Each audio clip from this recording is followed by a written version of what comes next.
Hello. I made a video on dividing with partial quotients.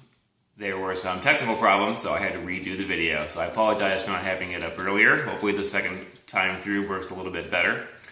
The partial quotients method is a way of doing long division that we're teaching the students in school. It's different than the traditional long division way that most of us learned in school. So I wanted to have this video available for your students and also for yourselves so you can understand how to help them. The reason we're doing this is the new Common Core math standards have the students learn different ways to divide, and although this might seem a little strange and unusual at first, it's actually can be a lot easier for some of the kids depending on how well they are with their math facts and with estimation. We'll also teach the traditional way very soon, but for now, the partial quotients method. So let's say that we want to find out what 867 divided by 3 is. So the partial quotients method works by breaking the dividend 867 up into smaller numbers. So we do this by thinking, what can we multiply that will give us a number that's less than 867 but still pretty close? And one of the easy ways is to use multiples of 10 because they're very easy to multiply in your head. Like we all know that 3 times 100 is equal to 300. So if 3 times 100 is 300, then 3 times 200 would be 600, which is pretty close to 800. So I'm going to start there.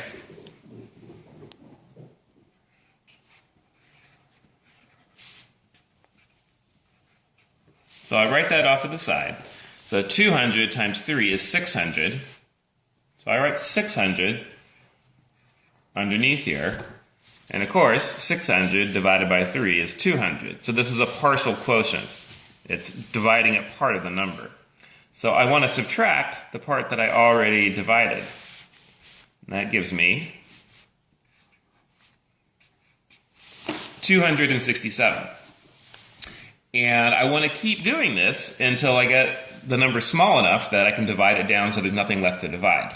Or there's a number smaller than 3, and that would be your remainder. But we haven't learned remainders yet, so this one should come out even. So now I want to think to myself, okay, 3 times what will give me a number close to 267, but not greater? So I can't use 100, because 3 times 100 would be 300. That's too big. I need something smaller. So I'm thinking, what do I know here? I know that 3 times 90 would be 270. That's still too big. But 3 times 80 would be 240. So I'm going to multiply by 80. I could use different numbers as long as they're smaller than this, but I want to try to get as close to this as I can. If you don't get as close as 8 times 3, well, 8 times 3 is 24, so 80 times 3 would be 240. So I subtract that also, and that leaves me with 20.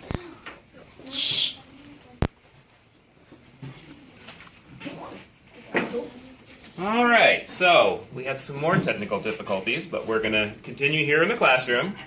We're still trying to divide 867 divided by 3. We still have 27 that we need to divide. And I'm thinking what I know about my multiplication facts. 3 times 9 equals 27. So 27 divided by 3 is equal to 9. So I can use 9 times 3. And then I write 27 right here. And then I subtract. And that leaves me with 0. So I've divided the whole number.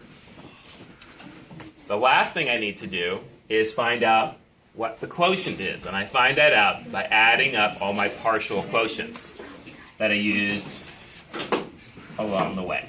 So I made sure to line them up neatly.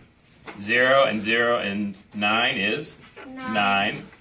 0 and 8 is 8. 2 and nothing is 289. So my quotient is 289. 867 divided by 3 is 289. And we can check our answer by multiplying. If I multiply 289 by 3, I should get 867. If I don't, it means I made a mistake somewhere. So let's check. 3 times 9 is 27. 3 times 8 is 24. Plus 2 is 26. 3 times 2 is 6. 6 plus 2 is 8.